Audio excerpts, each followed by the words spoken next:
आगरा एक ऐसा शहर जहां इतिहास सिर्फ किताबों में नहीं बल्कि हर दीवारों और हर गली में दिखाई देता है। मुग़ल सल्तनत की शान, भव्य किले और सदियों पुरानी विरासत आगरा की पहचान है।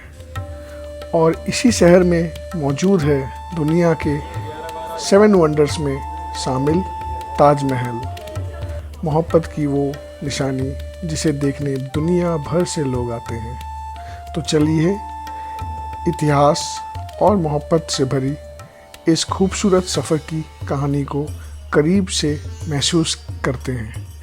Welcome to Agra. Good morning दोस्तों, स्वागत है आप सभी का मेरे एक और नए व्लॉग में। मैं हूं गौरव और मेरा चैनल का नाम है ट्रैवल एंड टी।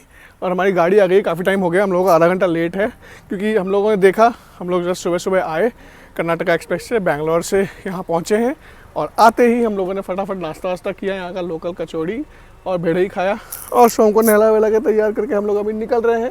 हमारा पहला डेस्टिनेशन होने वाला है ताजमहल। तो चलो आपको पूरी कहानी आगरा की इस ब्लॉग में मिलेगी। तो ये जो होटल है ये अपना ताजगंज में है। ताजगंज में यहाँ पे सीएनजी एक पंप है, उसके जस्ट पास में ही। अच्छा, ये एरिया जो है ना, इसमें सब होटल ही होटल है, होटल और होम से भरे पड़े हैं इस जगह पे, मैं देख रहा था। और भैया मेरे को सुबह मिले थे कैब में, हमें छोड़ने आए थे हमारे चौफर, हमारे पायलट गणेश जी। तो ये हमको लेके पूरा आगरा घुमाने वाले हैं अभी। और देखते हैं हमारे शो के साथ कितना घूम पाते हैं, 4 लाख तो जितना होता है उतना घूमेंगे और आप लोगों को भी दिखाएंगे। तो पहली जगह हम लोग कहाँ जाने वाले हैं गणेश जी? ताजमहल। तो पहला मॉर्निंग में ताजमहल ख़त्म कर लेंगे, ज़्यादा अच्छा रहेगा। मॉर्निंग तो खैर रहा नहीं, 10 बजने वाले हैं। प्लान था कि 9 बजे निकल जाएंगे, बट थोड़ा लेट हो गया, लगभग 40-45 मिनट्स। बट होता है with family, with small kids, जिसके भी हैं वो तो समझते हैं इस चीज़ को तो चलो अभी पहुँचते हैं ताजमहल फटाफट। अच्छा, आज ना 8th है and by the way Sangeeta happy women's day. आज ताजमहल भी फ्री है और आज ताजमहल हर जगह फ्री है, हर जगह फ्री एंट्री है। क्योंकि मैं टिकट आज लकी है आप। मैं टिकट चेक कर रहा था, but there is no ticket for anyone to get entry inside the women day को फ्री। हाँ, वुमेन्स डे को फ्री रहता है। All buildings, all monuments, all historical place. तो मैंने प्री प्लान सबके लिए, मैंने ये प्री प्लान नहीं किया था, बट सडनली जब वो डेट चेक किया तो बार बार नोटिफिकेशन में आ रहा था कि 8 को there is no ticket because of women's day. तो चलो भाई, धन्यवाद आप लोगों का जो हमें फ्री में घूमने को मिलेगा चलो, भैया को अच्छी खासी नॉलेज है। मैं भैया से बात कर रहा था थोड़ी देर तक, तो भैया को अच्छा खासा यहाँ का हिस्ट्री का नॉलेज है तो पहले ये भैया गाइड का काम भी कर चुके हैं यहाँ पे टूरिज़्म में, तो इनको अच्छा खासा पता है इस जगह के बारे में। खैर थोड़ा बहुत मेरे को भी पता है, तो मतलब मेरे को हिस्ट्री के तहत पता है, जितना मैं आया हूँ यहाँ पे पता है। मैं भी बहुत बार आया हूँ इधर आगरा में, संगीता के लिए फर्स्ट टाइम है हालांकि, तो उसके लिए बिल्कुल नया है जगह। मैं वृंदावन, मथुरा, ये आगरा वगैरह मेरा बहुत घूमा हुआ है तो हम लोग वही बात कर रहे थे कि ये जगह जानी जाती है, मतलब अगर आप देखोगे तो मुग़ल साम्राज्य की तीसरी पीढ़ी से, मतलब अकबर की बात करें तो अकबर की पीढ़ी से जानी जाती है। सही बोल रहा हूँ भैया? क्योंकि अकबर, जहांगीर, शाहजहां और लास्ट पे औरंगजेब। तो मतलब अकबर के टाइम पे काफ़ी फ्लरिश हुआ, जहांगीर के टाइम पे काफ़ी फ्लरिश हुआ, शाहजहां ने ताजमहल जैसा मॉन्यूमेंट बनवाया और काफ़ी सारे मॉन्यूमेंट बनवाए ऑल ओवर इंडिया में। और उसके बाद उनके लड़के ने क्या किया, शाहजहां को डाल दिया उसी के रेड फोर्ट में, जेल में तो पहले तो अपने भाई का खून किया और फिर दारा शिकोह को मारा और फिर जाके अपने फादर को जेल में डाल दिया। तो ये थी स्टोरी। और मुमताज़ जो थे ना, सबको लगता है, कई बार बोलते हैं मुमताज़ जो थी सबसे छोटी रानी थी। शाहजहां की सबसे छोटी रानी थी मुमताज़ और शाहजहां में काफ़ी ज़्यादा डिफरेंस था, बट मुमताज़ को बीमारी के कारण मरी गई थी। शाहजहां के 14वें बच्चे वाले दिन जो जन्म हुआ, 14वां बच्चा जब जन्म हुआ था ना, उस टाइम उनकी डेथ हुई थी। तो ये समझो, मतलब कम उम्र में डेथ हुई थी, मतलब उनकी बीमार, मतलब एक प्रॉब्लम, मतलब वही बोलते हैं बर्थ डेट टाइम डेथ हो गई थी। हाँ, शाहजहां की 3 वाइफ्स थी और ये सबसे छोटी थी। पहली थी सरंदी बेगम, फतेहपुरी बेगम और तीसरी ये थी मुमताज़। तो पहले बोला जाता है कि मुमताज़ का कहीं और पे किया गया था, बुरहानपुर में। करेक्ट, बुरहानपुर में पहले समाधि दी गई थी, फिर ताजमहल बनवाया गया, फिर वापस वहाँ से समाधि को यहाँ शिफ्ट किया गया बुरहानपुर से। तो ये सब हिस्ट्री का पार्ट है बट ये सब स्टोरी जब सुनते हो ना, तो एक जगह जहाँ आते हो ना, वहाँ से अटैचमेंट ज़्यादा होती है उस चीज़ को समझने में और मज़ा आता है, अच्छा लगता है। मेट्रो स्टेशन है। अच्छा, ये ताजमहल मेट्रो स्टेशन यहाँ पे बन गया है। ताजमहल मेट्रो के नाम से। मैं आपको इधर ही ड्रॉप कर देता हूँ। हाँ, मेरे को कैसे जाना है मेरे को। तो हम लोगों ने अभी वेस्ट गेट से ये इलेक्ट्रिक व्हीकल कर लिया है यहाँ पे। ए शोम, ये अभी वेस्ट गेट से एंट्री कर रहे हैं। 500 मीटर दूर पे वेस्ट गेट है ताजमहल का, वहाँ से एंट्री कर रहे हैं हम लोग। इनको ये बोल रहे हैं भीड़ बहुत ज़्यादा है, मैं तुमको इलेक्ट्रिक बता रहा हूँ, कुछ नहीं है भीड़। मैं जिस टाइम पे आया हूँ ना, इतनी भीड़ नहीं है, खाली है, तो खाली बोलूँगा। यहाँ चलने की जगह नहीं रहती, इतनी भीड़ रहती है कभी कभी, भयंकर भीड़ रहती है, इतनी भीड़ नहीं है। बट आज वुमेंस डे है तो टिकट सब फ्री है। म्यूजियम के 200 रुपये लगेंगे, वो हम लोग टिकट काउंटर से कर लेंगे। जाओगे ना म्यूजियम के? हाँ, तो वहाँ पर 200 रुपीज़ पर हेड टिकट है, वो कर लेंगे। हाँ, foreigners, this is the main destination for foreigners. Taj Mahal is the 7th wonder of the world, one of the 7 wonder of the world में एक है। ये हो गया ताजमहल का वेस्ट गेट एंट्री। अच्छा, यहाँ पे ना आपको गेट के बाहर इतने लोग मिलेंगे ना, ये चीज़ ना इंडिया में ना ठीक करनी चाहिए।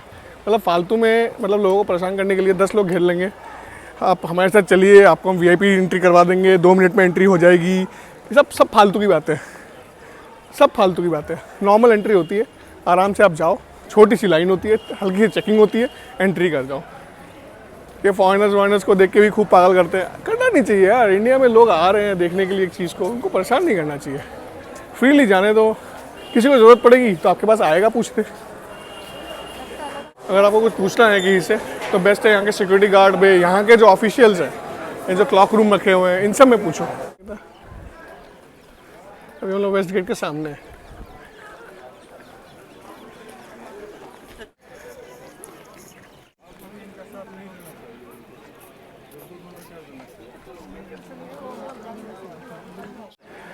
तो अभी हम लोग खड़े हैं वेस्ट गेट के जस्ट सामने, अभी अंदर जाएंगे। अच्छा, यहाँ पे ना टोटल 3 गेट है। का फेस जो है ईस्ट वेस्ट करके है, 2 तरफ 2 गेट है बड़े बड़े, और एक तीसरा गेट पीछे की तरफ है। और गंगा यमुना जिस तरफ बह रही है उस तरफ कोई गेट नहीं है, ठीक है, दैट साइड इज़ ओपन। तो यहाँ से देख के लग रहा है इस गेट के पास से कि यहीं पे है, जैसे निकलेंगे और सामने ही है। पर इसमें जैसे जैसे एंटर करेंगे ना, ये दूर चला जाएगा। इसको ध्यान से देखना, बस सेंटर में कंसंट्रेट करो तुम। जैसे उस गेट को देखो, तुमको पता चलेगा मैं क्या बोल रहा हूँ। तो जैसे जैसे पास जाओगी ना, वैसे वैसे बिल्डिंग दूर जाती जाएगी, देखो।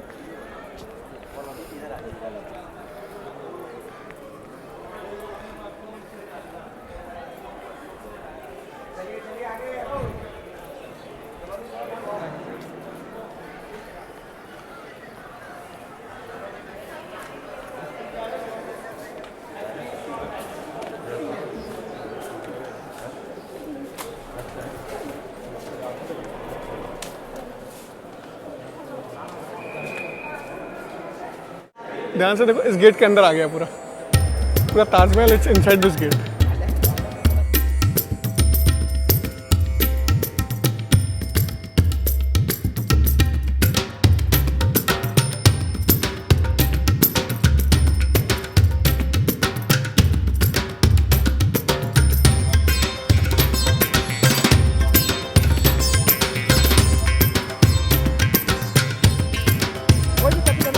ये देखो, संगीता करवा रही है यहाँ ताजमहल में आके अपना फोटो शूट। 3 पे आप बोलना, 1 2 3। तो संगीता का फोटो शूट चल रहा है, यहाँ बाप बेटे वेले बैठे हुए हैं, यस फाइन, है ना बच्चा? Yes fine, super. हमें कोई काम नहीं है, हम लोग कोई काम नहीं है। दीजिए दोनों पैर टेबल पर रखो। तो ताजमहल के मैं कुछ फैक्ट्स एंड फिगर्स बताता हूँ आप लोगों को। हाँ, ये जो चारों पिलर है ना, ये ध्यान से देखो तुम, ये चारों पिलर अगर ध्यान से देखो ना, ये थोड़ा लीन है आउटसाइड, दिख रहा है तुमको, हल्का सा हिला हुआ है बाहर की तरफ। उसका रीज़न क्या पता है? जिससे कभी अगर अर्थक्वेक आए तो मेन टूम पे ना गिरे। अच्छा, हो गया। बाकी एक और चीज़ बताता हूँ, इस टोटल मॉन्यूमेंट को बनाने में 22 साल लगे थे, कितना 22 ईयर्स। और लगभग कितने लोगों ने बनाया था पता है? 20,000 आर्किटेक्ट लोगों ने बताया था इसको। 20,000 लोगों ने मिलकर आर्किटेक्चरल मॉन्यूमेंट बनाया गया, और ये 7 वंडर्स ऑफ द वर्ल्ड की में आता है। तो ये भी इसलिए आता है, ये बनाया गया था मुमताज़ की याद में, शाहजहां ने बनवाया था। उस समय के शहंशाह थे, राजा थे, जब उनकी वाइफ का देहांत हो गया, उनका वाइफ का देहांत हो गया था लगभग 1621 में, अगर मैं गलत नहीं हूँ, 1621 में उनकी वाइफ का देहांत हो गया था। उन्हें 14th बर्थ देते टाइम एक्सपायर कर गई थी। तो उसके लगभग बोलते हैं कि 40 साल बाद, 40-45 साल बाद 1666 में शाहजहाँ जब मरा था, तो उसका भी जो मकबरा है मुमताज़ महल के पास में ही बनाया गया। और मुमताज़ महल जब उनका देहांत हुआ था मुमताज़ महल का, तो मुमताज़ महल का पहला जो मकबरा था वो बुरहानपुर में था। बुरहानपुर में एक्चुअल मुमताज़ महल का मकबरा था। वहाँ से निकाल के 22 साल बाद यहाँ पे लाके दोबारा सेटल किया गया। तो यही है ताजमहल की कहानी। 20,000 लोगों का चमत्कारी बनाया हुआ आर्किटेक्चर, जो कि दुनिया का है 7वां और 7 अजूबों में शुमार, 7 अजूबे में शुमार है। इसके मार्बल्स जो है ना, इसको बोलते हैं मखराना मार्बल्स, जो यहाँ से लगभग 400 किलोमीटर दूर राजस्थान में बनाया जाता है। इवन इसकी पता है कितनी, इस मार्बल का एक और बहुत अच्छा सिग्निफिकेंस है, पता है, ये कलर चेंज करता है। दिन में आओगे ना सुबह, जब मॉर्निंग का जो सन निकलता है तो तब पिंक दिखता है, हाँ। जब इवनिंग होगा ना तब ये गोल्डन दिखेगा, और डे में जैसा कि आप अभी देख रहे हो ना, देखो वाइट ग्लॉसी मून दिखता है बिल्कुल सफ़ेद की तरह। इवन अगर रात में पूर्णिमा है ना, तो पूर्णिमा में भी ये वाइट दिखता है रात को। अगर फुल मून है तो ये बिल्कुल वाइट चमकता है, कि मार्बल ऐसा ही है कि रिफ्लेक्ट करता है लाइट को अलग अलग तौर पे। तो इसको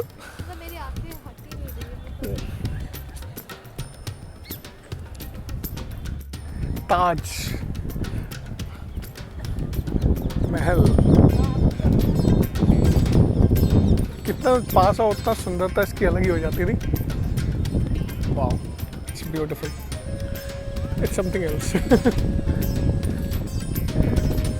सोच क्या बनाया होगा 1600 शताब्दी में, इतना बड़ा आर्किटेक्चरल मॉन्यूमेंट बनाया होगा। क्या टेक्नोलॉजी, कितना मैन पावर, कितनी फोर्स, कितना कुछ लगा होगा, है ना। आज के डेट में कोई बनाया जाएगा तो उसको भी सोचना पड़ेगा इस तरह का मॉन्यूमेंट। पत्थर मिलता है, मखाना पत्थर है, बट इस क्वालिटी का भी नहीं मिलेगा। इतना खनन हो गया है कि अभी जो क्वालिटी आता है वो इस लेवल पे तो नहीं आता होगा।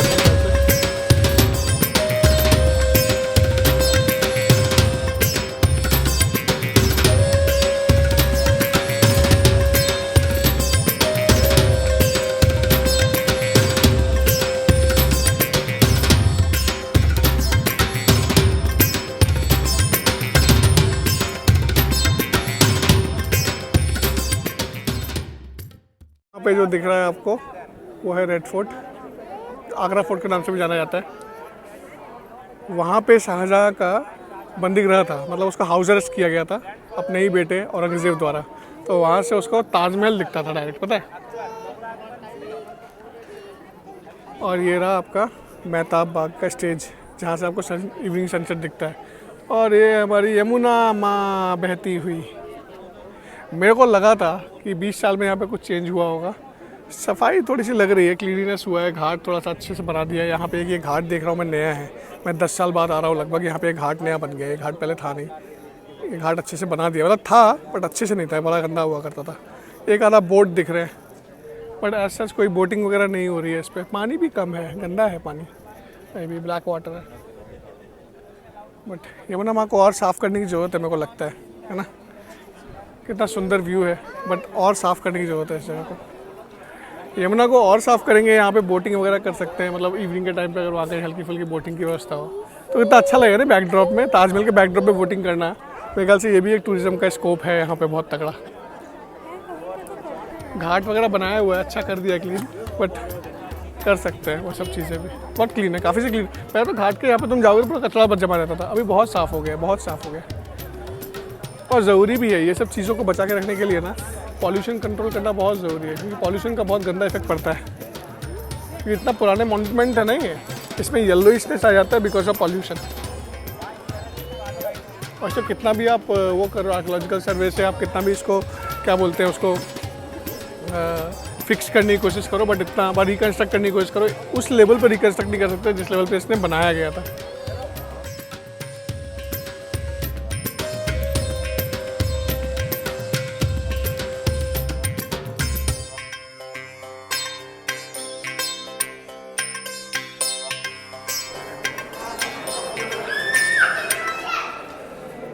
हमारे यहाँ पे फुल ऑन मस्ती हो गई ताजमहल में। अभी हम लोग यहाँ से निकल रहे हैं, बस बाहर की तरफ है, गेट से निकलते हैं। 2 घंटा लग गया हमको घूमने में। शोम थोड़ा कैंकी हो रहा है। अभी हम लोग जाएंगे किसी होटल में लंच करेंगे और उसके बाद जाएंगे यहाँ से रेड फोर्ट। हाँ जी, एक्चुअल रेड फोर्ट यहीं पे बना था, दिल्ली वाला बाद में बना था। तो रेड फोर्ट बोल लो, आगरा फोर्ट बोल लो, यही है पहला। तो ताजमहल के बाद हम लोग रेड फोर्ट चलेंगे और आप लोगों के लिए एक आखिरी बार। तो उन्होंने शोम के लिए सिंपल घर की दाल मंगवाई है और राइस मंगवाई है और साथ में मंगवाया फिश फ्राई। और हम लोगों ने मंगवाया अपने लिए, क्या मंगवाया अपने लिए संगीता?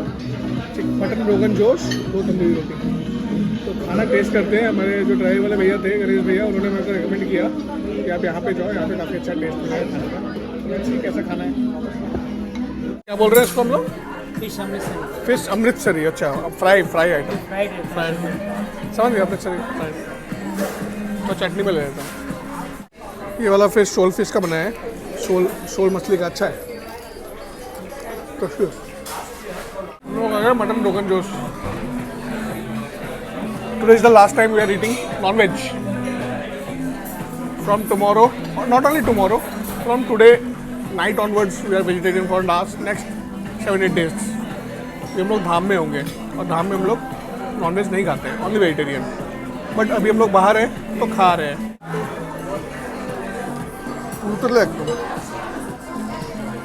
एमनी वाटर तो खेते भाल लगे।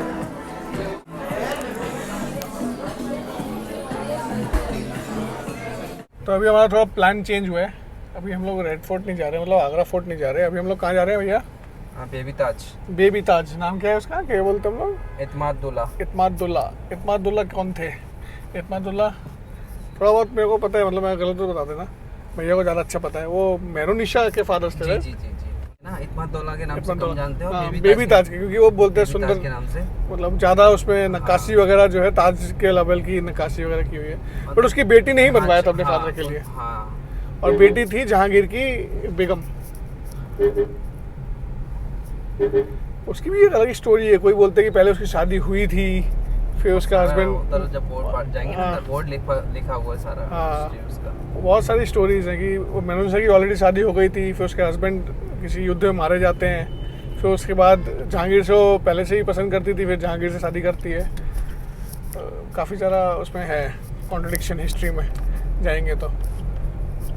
अकबरनामा वगैरह पढ़ोगे, जहांगीरनामा वगैरह पढ़ेंगे तो उसमें आएगा। सब जितने मुगल आए ना, सबके नाम पे एक नामा है। बाबरनामा, हुमायूंनामा, अकबरनामा, सब ने अपने अपने लिख के गए अपनी जीवनी। एक आदमी को लगा के रखा था अपने बारे में लिखने के लिए, तो वही लोग लिख के गए, उस हिसाब से हिस्ट्री लिखी गई है। इतिहास के साथ छेड़खानी भी बहुत ज़्यादा। जो भी देखो, जो राजा रहा है ना, उसने अपने अनुकूल हिस्ट्री लिखी हुई है, अपने को ग्रेट दिखाया है हर जगह। और टेक्स्ट बुक्स में भी हम लोग वही पढ़ते हैं, हम लोगों के पास भी वही मिलता है। बट इट्स नोन ना, जो जिसका शासन है वही अपने आप को ग्रेट दिखाएगा, और जब भी उसका शासन जाएगा उसके बाद उसको बेकार ही दिखाया गया होगा। इसके अगला जो आया था वो ज़्यादा अच्छा था। तो अभी आ गए हैं इमादुद्दौला टूम में। इमादुद्दौला टूम, इसका भी एक बहुत अच्छा हिस्ट्री है। जो जहांगीर की वाइफ थी नूरजहां, उन्होंने अपने फादर के याद में उनका टूम बनाया था। इस जगह के बारे में आप लोगों को थोड़ा बताया जाए, यहाँ के इतिहास के बारे में।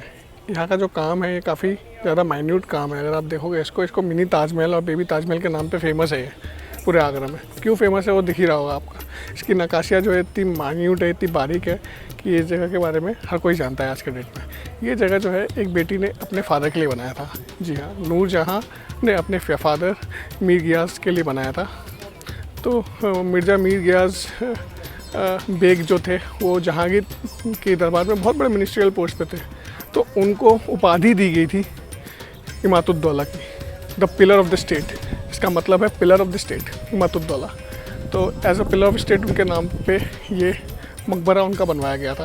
यहाँ पे और भी सारे टोम्स हैं अलग अलग लोगों के, लाइक मेरे को लगता है इमादुद्दौला और मियाँ मिर्ज़ा गियास बेग की जो वाइफ थी उनकी होंगी, और आगे चल के मे बी नूरजहां का भी खुद का जो मकबरा है वो भी यहीं पे है। बट जाना जाता है ये इमादुद्दौला के नाम पे जाना जाता है, the pillar of the state in Jahangir ministry and his kingdom. This is so beautiful यार। इसमें जो काम किया हुआ है ना, बहुत ज़्यादा बारीक काम है। अगर आप देखोगे तो ताजमहल वगैरह से जाते हैं थोड़ा गैप मिलता है, बट यहाँ पे जो काम है ना वो बहुत बारीक काम है। काफ़ी हद तक डैमेज हो गया है सब। जो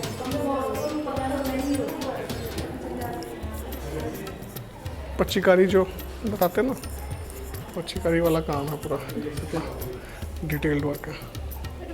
यहाँ पे ले वो काफ़ी डिटेल में है, अगर आपको दिखेगा तो इसके पच्चीकारी ही बोलते हैं। तो पच्चीकारी और ले वर्क जो है यहाँ पे बहुत ज़्यादा डिटेल में लिखे हैं। हाँ, यहाँ पे जो जेम स्टोन है वो यूज़ नहीं हुए, बहुत ज़्यादा कॉस्टली जेम्स यूज़ नहीं हुए जैसे कि ताजमहल में हुए, बट यहाँ पे जो काम है वो बहुत फाइन किया हुआ है। आपको दिख रहा है एक के अंदर एक किया हुआ है, कितना डिटेल काम है।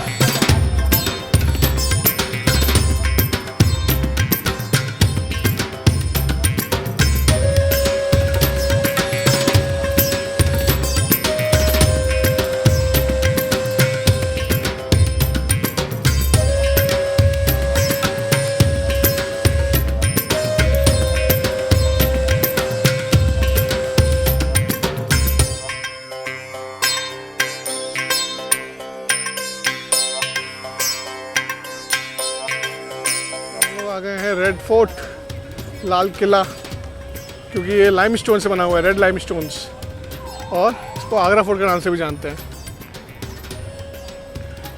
काफ़ी सालों बाद आ रहा हूँ मैं यहाँ पे, बट ये फोर्ट सेम का सेम ही है। क्यों नहीं होगा, इतना पुराना है तो एक जैसा ही होगा ना, बदलेगा थोड़ी।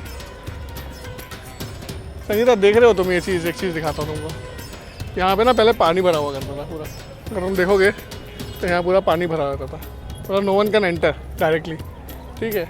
और ये जो चीज़ थी ना, ये चीज़, ये ब्रिज बनाई गया है, ये पहले उड़ जाता था पूरा दरवाज़ा, ये दिख रहा है, हाँ वैसा ही है। तो ये दरवाज़ा उड़ जाएगा, अरे तो तुम अंदर नहीं जा सकते। और यहाँ पे मगरमच्छ वगैरह छोड़ दिए जाते थे, गया तो ख़त्म। आगरे का लाल किला, यहीं से मुगल साम्राज्य अपना पूरा शासन चलाया करता था। यहाँ पर इस फोर्ट से मुगल डायनेस्टी के 4 शहंशाहों ने रूल किया। शहंशाह अकबर, जहांगीर, शाहजहां और अंत में औरंगजेब। और ये जो दिख रहा है ना वॉल्स, तो ये था मेन द्वार। आप जहाँ से घुसे उसके बाद ये मेन द्वार है। यहाँ पे क्या होता था, यहाँ से ना कोई भी साउंड जो है इको होती है, देखो हो रहा है। क्या होता था, किसी को मैसेज पहुंचाना है ना यहाँ से, तो यहीं से महल में मैसेज पहुंच जाता था। जैसे मान लो दुश्मन अटैक कर रहा है कोई, तो तब तो कोई नहीं, तब तो कोई वायरलेस सिस्टम होता नहीं था, ना टेलीफोन होता था, तो मैसेज कैसे पहुंचाए। तो मैसेज पहुंचाने का तरीका ये था, इस तरह से ताली बजाओ, शाउट करो, तो that will go and ego, ठीक है। अच्छा, एक और चीज़ बोलते हैं कि ये जो पोरिंग दिख रहा है ना, ये जो ब्लैक निशान दिख रहे हैं यहाँ से, हाँ, तो ये तो ब्लैक निशान दिख रहा है ना, कुछ नहीं है, पहले गर्म तेल बहाए जाते थे दुश्मनों पे। जैसे कोई दुश्मन अटैक करने वाला है तो आएगा तो इधर से ही, और नैरो पैसेज होता था, नैरो पैसेज होता था। तो करते इसलिए थे कि जैसे दुश्मन जो भी है वो जब भी यहाँ पे आए तो एक तो न्यूज़ पहुँच जाए, और ऊपर से फिर तेल डाला जाए उनके ऊपर गर्म जलता हुआ, जिससे कि वो लोग यहीं मर जाए, आधे लोग तो अंदर अटैक ना, इन्वेड ना कर पाए पैलेस को। जब हम लोग आ रहे थे तब ये गेट नहीं दिख रहा था हमको, बट अगर आप देखोगे तो अंदर एकदम मेन पैलेस से भी आपको मेन गेट तक दिखेगा। ऐसा गेट, मतलब नीचे जब आप चल रहे हो तब ये गेट दिख नहीं रहा था, बट अभी ऊपर से देखोगे तो पूरा दिख रहा है एंड तक एंड। यहाँ पे दीवाने आम, दीवाने खास इस तरह से है। तो अभी तुम जो राइट हैंड साइड में देख रही हो ना, ये जो राइट हैंड साइड में है ये दीवाने आम है, मतलब यहाँ पे जनता दरबार होती थी। ये दिख रहा है, ये जनता का दरबार हुआ करता था। चलो आकर दिखाते हैं। दीवाने आम इस फोर्ट का one of the most important place, जहाँ पे शहंशाह आम लोगों के साथ इंटरेक्ट करते थे। उनकी समस्याओं का सॉल्यूशन इसी जगह पे दिया जाता था। यहाँ पे उनके मिनिस्टर्स, उनके सैन्य अधिकारी और आम जनता सबके साथ बैठक की जाती थी। तो इसलिए शासन चलाने के लिए इस जगह को प्रमुख माना गया है। शहंशाह अकबर ने ये बनाना शुरू किया था 1565 में, लगभग 70 साल पहले। ताजमहल से भी 70 साल पहले। इस पर्टिकुलर पैलेस की सबसे अच्छी खास बात क्या है पता है? इस पैलेस में आपको 2 कल्चर का समावेश मिलेगा, मुस्लिम और हिंदू। हर एक जगह पे, हर एक नक्काशी में आपको कहीं ना कहीं हिंदू टच भी मिलेगा और मुगलिया टच भी मिलेगा। शहंशाह इसी जगह पे बैठते थे। ये बागीचा अंगूरी बाग के नाम से जाना जाता है, जो कि खास महल के सामने बनाया गया है। खास महल शाहजहां ने बनवाया था 1637 में। इस पैलेस में मुमताज़ महल और शाहजहां रहा करते थे, साथ में उनके बच्चे और उनके क्लोज फैमिली मेम्बर्स इसी पैलेस में रहते थे। कुल मिला के उस समय के जो राजा महाराजा, जो सम्राट वगैरह और जो भी शहंशाह वगैरह थे, उन लोगों ने लोगों के पैसे का बहुत खूब अय्याशी उड़ाया है उन्होंने। मतलब सोचो इतना मतलब लोगों के पैसों को खूब उड़ाया गया है, दबा के उड़ाया गया है। इतना बड़ा महल, ये सब व्यवस्थाएं जो उनकी शान और शौकत को और ठाट बाट को और बढ़ावा दे।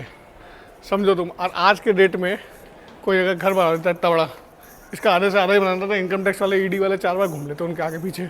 हाँ, और तब कुछ हुआ ही नहीं था ऐसा कुछ। सब लूट लेते थे, बाहर जनता को खाने पीने को नहीं मिलता था, और ये लोग रहते थे महलों में अपने 20-20, 100-100 रानियों के साथ।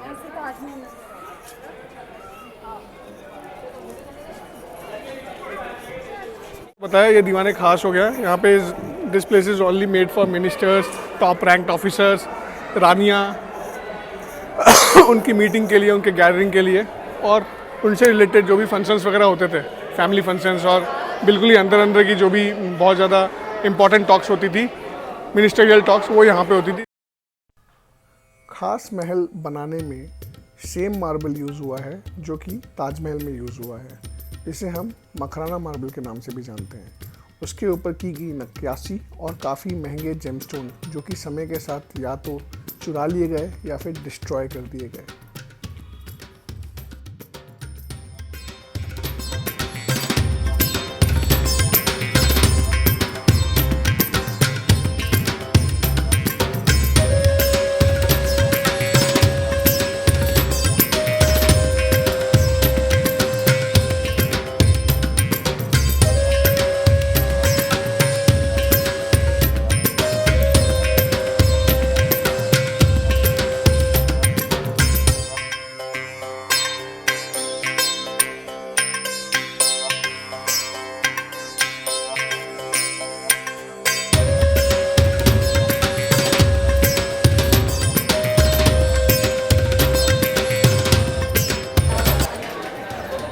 मुसमान भुज और देरा भुज যেটাকে বলছে यहाँ पे बोलते हैं मथुमान भुज या मुसमान भुज।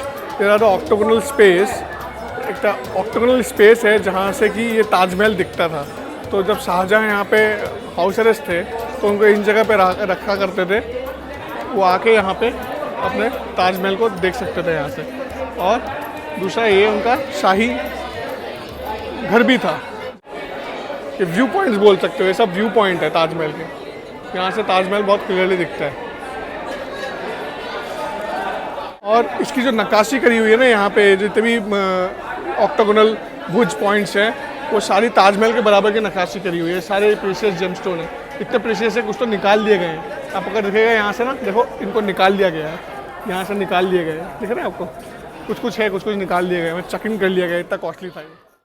टाइम की कमी होने के कारण मैं आप लोगों को अच्छे से दीवाने खास नहीं दिखा पाया। दीवाने खास भी अपने आप में देखने लायक जगह है।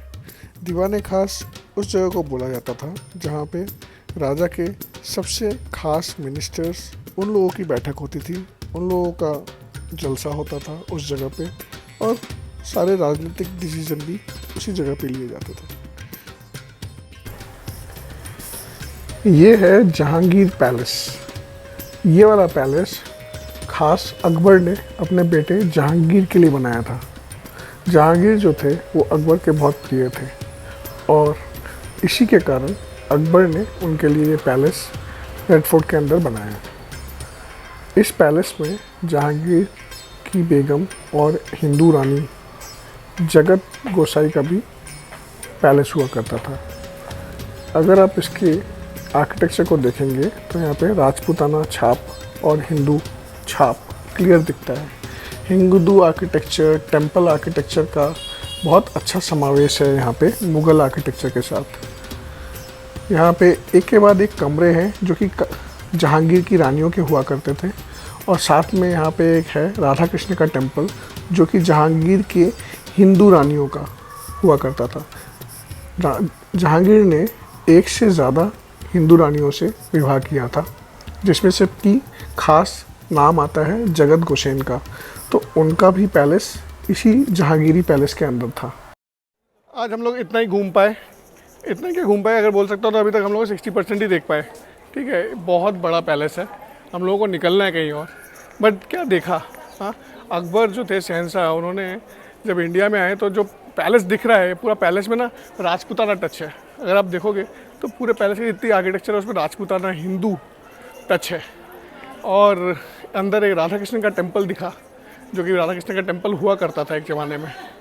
और साथ साथ वो जगह दिखी जहाँ पे शाहजहाँ हाउस अरेस्ट थे अपने ही बेटे औरंगज़ेब द्वारा। और हमने शीश महल देखा। और अभी निकलते हैं बाहर यहाँ से फटाफट। हम लोगों का गाड़ी वेट कर रहा है, फिर हमको होटल जाना है, फिर होटल से हमको आगे ट्रिप कंटिन्यू करनी है। तो मैं बताऊँगा हम लोग कहाँ जा रहे हैं। हाल फिलहाल अभी यहाँ से निकलते हैं रेड फोर्ट से।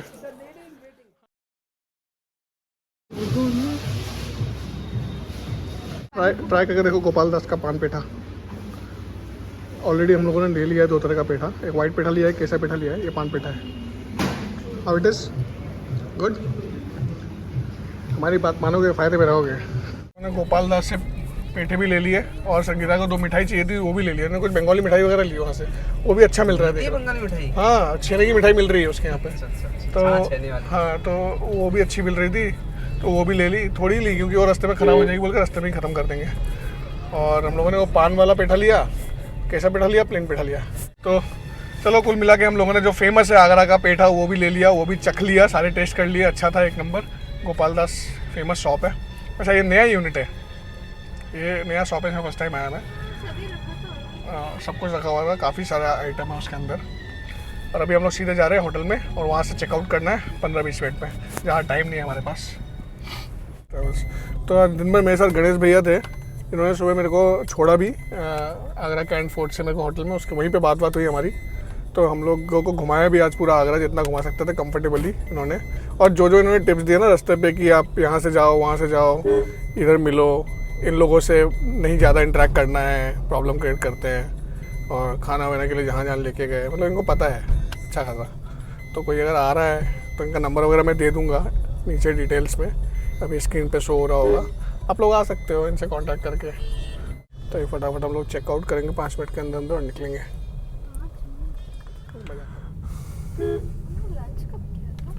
हम लोगों ने लंच किया था 1 बजे। तो बस अभी आगरा नगरी घूमने के बाद हम लोग निकल चले अपने अलग दूसरे डेस्टिनेशन में। तो अभी हम लोग जा रहे हैं सीधे आगरा से मथुरा, और मथुरा से जाएंगे गोवर्धन राधा कुंड। तो हमारा नेक्स्ट डेस्टिनेशन होने वाला है राधा कुंड, शाम कुंड। और ये जर्नी होने वाली है हमारी मेक माई ट्रिप में, और साथ में हमारे यादव जी, हमारे पायलट। लगभग 2.5 घंटा लगेगा यहाँ से राधा कुंड गोवर्धन पहुँचने में। और अच्छा खासा ट्रिप रहा हमारा आज का, पूरा दिन भर का। और हम लोग राधा कुंड में जिनको ज्वाइन करने वाले हैं वहाँ पे कौन कौन आ रहा है वो आप लोगों को सब दिखाते हैं इस वाले ब्लॉग में, और बने रहना लास्ट तक क्योंकि ये जर्नी दिखाते हैं। मैं सुबह 6 बजे आया था और सुबह 6 से लेकर 6 तक मैंने होटल ताज एलिवेट में चेक इन किया था। काफ़ी अच्छा एक्सपीरियंस था। मतलब मैं तो ज़्यादा देर रहा नहीं होटल में, खैर, बट स्मूथ था, मतलब चेक इन चेकआउट स्मूथ था, कोई प्रॉब्लम नहीं आया। हम लोग मथुरा क्रॉस कर गए अभी जस्ट थोड़ी पहले, और अभी जा रहे हैं राधा कुंड शाम कुंड के रास्ते पे। हम लोग राधा कुंड एंटर कर गए हैं और 4 मिनट का रास्ता है। राधा कुंड हम लोगों को आते ही यहाँ पे जाम मिल गया, रास्ता फंसा हुआ था। अगर हम लोग उधर लिए चले जाते हैं हमें राधा कुंड नहीं दिखता, पता है। अभी इधर से जा रहे बोल के राधा कुंड दिख गया।